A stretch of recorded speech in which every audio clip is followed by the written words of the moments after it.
అందరికీ నమస్కారం. నా పేరు Padmaja. Welcome to my Indian platter.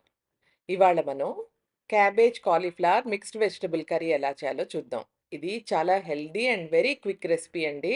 మీలో ఎంతమంది క్యాబేజ్ అనంగానే అబ్బా! బోర్ అంటారు. అలా అనకుండా ఒక్కసారి నేను చెప్పినట్టు ఈ క్యాబేజ్ కర్రీ చేసి చూసారంటే వావ్! అని తినాల్సిందే. అంత టేస్టీగా ఉంటుందండి. చేసుకోవడం అయితే super easy. So come let's start making cabbage cauliflower mixed vegetable curry. ఇప్పుడు మనం ఒక థిక్ బాటమ్ ఉన్న పెద్ద కడాయి తీసుకుని, దాంట్లో కొంచెం ఆయిల్ వేసుకుని, నేను ఒక 3 మీడియం సైజ్ అనియన్స్‌ని ఇలా సన్నగా చాప్ చేసుకున్నానండి. మీరు గూడా వీలైనంత సన్నగా కట్ చేసుకోండి. అలా కట్ చేసుకుని ఆనియన్స్‌ని మనం కడాయిలో వేసుకుని, ఒక స్పూన్ ఉప్పు, క్వార్టర్ టీ స్పూన్ పసుపు వేసేసి, సిమ్ అండ్ మీడియంలో పెట్టుకుని హీట్‌ని మూత పెట్టేసి, మనం ఒక 10 నిమిషాలు సిమ్‌లో కుక్ చేసుకున్నామంటే మన అనియన్స్ ఆల్మోస్ట్ 70% దాకా కుక్ అయిపోతాయి. ఇప్పుడు మనం దీంట్లో ఒక 2 blocks of green chilli paste వేసుకుందాం. లేదా మీరు 4, 5 పచ్చిమిరపకాయలనైనా సన్నగా కట్ చేసి వేసుకోండి. అలాగే ఒక half teaspoon red chilli powder. ఒకవేళ మీరు గ్రీన్ చిల్లీ పేస్ట్ ఎలా చేయాలో తెలుసుకోవాలనుకుంటే నేనొక వీడియో చేశానండి.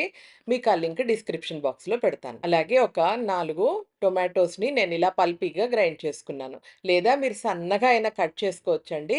మిక్సీలో లేదా మీరిలా పల్పీగా గ్రైండ్ చేసుకొనైనా వేసుకోవచ్చు. ఇలా టొమాటోస్ కూడా వేసేసుకొని, మీడియంలో హీట్ పెట్టుకొని మధ్య మధ్యలో కలుపుకుంటూ ఒక 5 మినిట్స్ ఆగారంటే మన టొమాటోస్ కూడా ఇలా చక్కగా కుక్ అయిపోతాయి. దానిలో ఉన్న వాటర్ అంతా ఇవాపరేట్ అయిపోయి మొత్తం గుజ్జులాగా ఇలా దగ్గరికొచ్చేస్తుందనమాట కూర.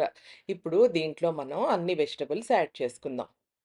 నేను ఒక half cup frozen green peas తీసుకున్నానండి. ఆ ఫ్రోజన్ గ్రీన్ పీస్ కూడా ఎలా ఫ్రీజ్ చేసుకోవాలో గ్రీన్ పీస్‌ని నేను మీకు లింక్ డిస్క్రిప్షన్ బాక్స్‌లో పెడతాను. అలాగే ఒక 2 మీడియం సైజు క్యారెట్స్‌ని సన్నగా కట్ చేసి, ఆ కట్ చేసుకున్న క్యారెట్స్ కూడా వేసేసుకొని, అలాగే ఒక చిన్న కాలీఫ్లవర్ ముక్కని ఇలా సన్నగా కట్ చేసుకొని, ఉప్పు నీళ్ళలో బాగా కడిగేసుకొని, ఈ ఫ్లారెట్స్‌ని కూడా మనం ఈ కూరలో వేసేసుకోవాలి. ఇలా వేసుకొని ఒక మాట కలిపేసుకొని, నేనొక హాఫ్ కేజీ క్యాబేజ్ తీసుకున్నానండి. ఆ క్యాబేజ్‌ని కూడా బాగా సన్నగా కట్ చేసుకొని, బాగా కడిగేసుకున్నాక నీళ్ళన్నీ డ్రైన్ చేసేసి, ఆ క్యాబేజ్ ముక్కల్ని కూడా మొత్తం దీంట్లో కూరలో వేసేసుకొని, మొత్తం కలిపేసుకోవాలనమాట. ఈ వెజిటబుల్స్ అన్నిటికి టొమాటో, ఆనియన్ గ్రేవీ అంతా బాగా కలిసేలాగా కలుపుకున్నాక, ఇప్పుడు కూరని సిమ్‌లో పెట్టుకొని, ఒక మాట మూత పెట్టేసి మధ్య మధ్యలో కలుపుకుంటూ ఒక 10, 15 నిమిషాలు కుక్ చేసుకున్నారంటే మన క్యాబేజ్ కూర రెడీ అయిపోతుంది. చూసారు కదా! జస్ట్ 15, 20 మినిట్స్‌లో ఈ కూర రెడీ అయిపోతుందండి. అన్నీ మన ఇంట్లో ఉన్న ఇంగ్రీడియెంట్సే. దీంట్లో గరం మసాలా కానీ, జింజర్ గార్లిక్ పేస్ట్ కానీ వేయాల్సిన అవసరమే లేదు.